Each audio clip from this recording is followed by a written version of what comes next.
Hi, this is Brett Stevenson again. This is the second part of my of two short videos I'd like to do on the coming AGM, and I'd like in this part to deal specifically with the 14 resolutions, just to give you my views on them and why I think some are very important to pass, some are important to oppose, and to talk a wee bit about the proxy voting process. But I think the CPA have covered that pretty well. Let me just go through very briefly the 14 resolutions. The first four are by the board. The first one is probably their most important one, but in a way I think it's the most superficial one. It gives the impression that we're changing our governance system by changing the name and the makeup of the representative council. They're changing that to call it an appointments council.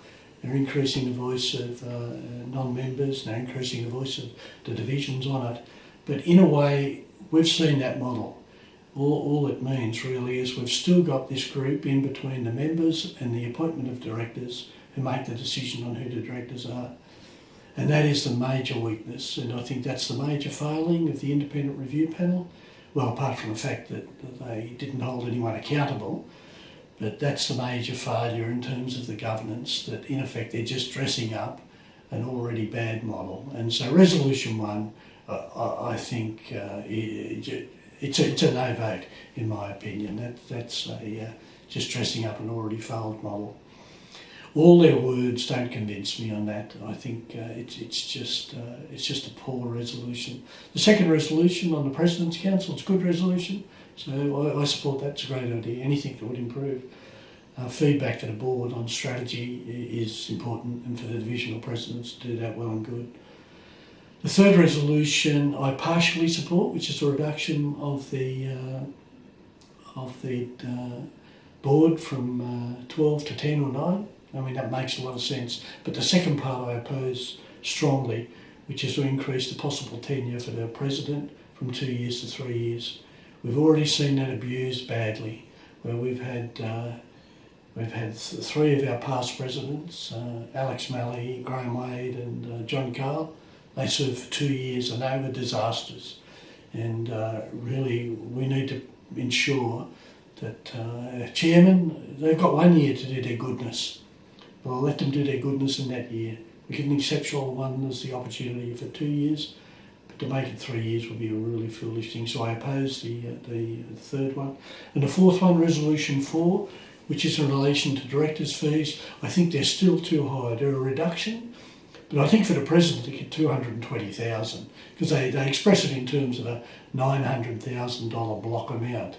But in reality, it's I think it was $75,000 for directors, and I can't think, $115 for the deputy and $220 for the president. They're still way too high.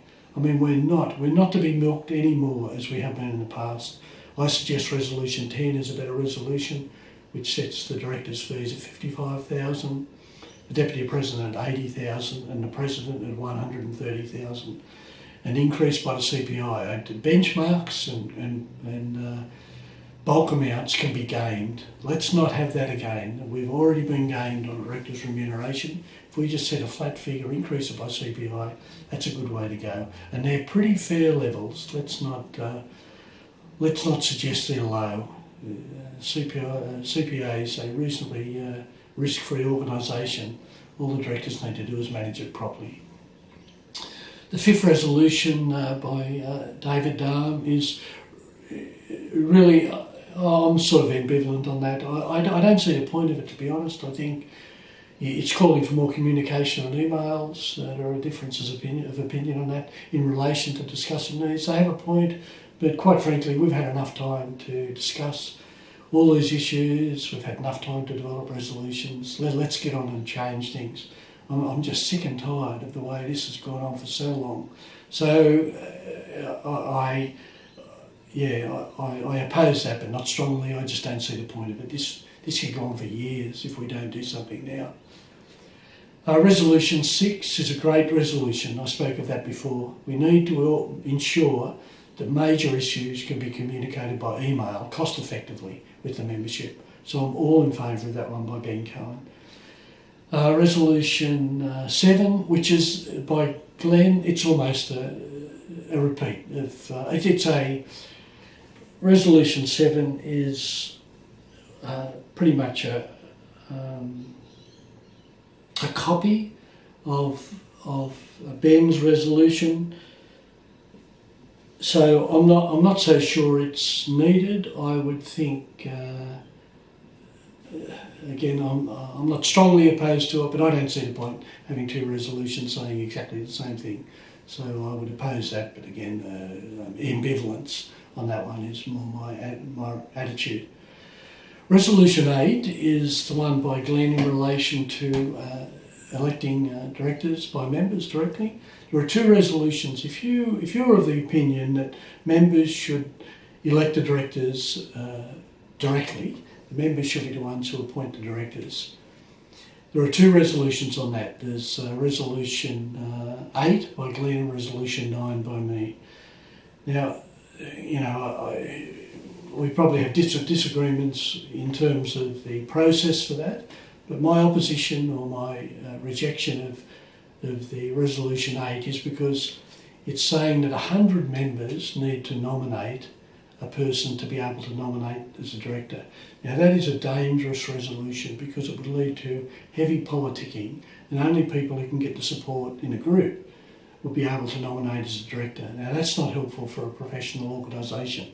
Any member should be able to nominate to be a director. In my model, it's any member can nominate to be a director. They'd have to go through a shortlist program and a shortlisting of that, which is a minimum of 3 and a maximum of 6 for each director's position. Not for all, for each director's position. So it's quite a, I think that's a much better model, which is Resolution 9. So, you look at those, clearly I favour 9 and reject Resolution 8, but I'll leave that up to you to think about that. But if we want to have the members to be able to directly elect the directors, I think we either need to go for 8 or 9, and I'm very keen for 9. I don't think 8's dangerous because it can politicise our organisation, and only people who can get support of 100. And a lot of members, quite frankly, good members, could be directors and can't get that sort of support. I think that'd be unfortunate. Resolution 10 is my resolution on directors' fees. Have a look at that. On all these members' resolutions, read their memos of explanation, which are all in the appendices. They give you a much better summary of where each member's coming from, why they introduced them. I've already covered the directors' fees, why I think Resolution 10 is a better one. Resolution 11 relates to limiting directors' tenure by 6 years. I've already spoken about that in the first part. I think that's an imperative one to have. Resolution 12 is on full disclosure. Oh, if I can go back to my resolution on the direct vote for Resolution 9, direct vote for directors. I think the second part of that in my resolution is very important, which is I want to lock into the Constitution, and I wish I'd have made this a separate resolution now, the criteria for directors. We've already seen with the current Banking Royal Commission how there are lots of other issues, lots of other criteria being talked about that directors need, equity issues and skills-based directors, and our independent review panel were very strong on those items, but underlying that, they were failing in basic criteria, things like honesty and integrity, and being able to question, being able to fight against groupthink, being able to have the time to do the job properly. So have a look at my Resolution 9, because I think I've tried to cover them pretty well, and they're important. I think it's in the midst of all this discussion on corporate governance, we're missing the fact that directors need to be, they can be female or male, they can be skilled, lawyers, politicians, university academics, and we've had plenty of them on the CPA board, but they failed miserably on the basic things. And so I think that's a really important resolution to pass and to lock in those criteria in the Constitution. We can have other criteria in the bylaws, but not those criteria. Resolution 12 on full disclosure, quite frankly, we should do that because then our AGM will be meaningful. It'll be just like a public listed company. We'll have a say on the remuneration, we'll have a say on the directors, We'll have a say on the audit report, and we'll have a say on the financial report. I think they're critical things. Otherwise, our AGMs become just a pointless exercise in a lot of ways. Resolution 13, I've already spoken on that. That's Jen Dallas's resolution, important. It's critical we pass that. And Resolution 14, I've already spoken on that. So it's a very quick fly through, but hopefully it's helpful. It's unfortunate that we've got to a position where there can't be any consensus with us and the new board. I've spoken with the board and I've tried to achieve consensus, but clearly nothing occurred. I met with the New South Wales division, but clearly nothing transpired from that of any encouragement. So it's unfortunate, but the people who really have spoken out clearly on this have been the 4 groups, and they're the ones really who need our support and our backing. And can I encourage you to vote? The proxy process is reasonably well laid out in on the CPA website.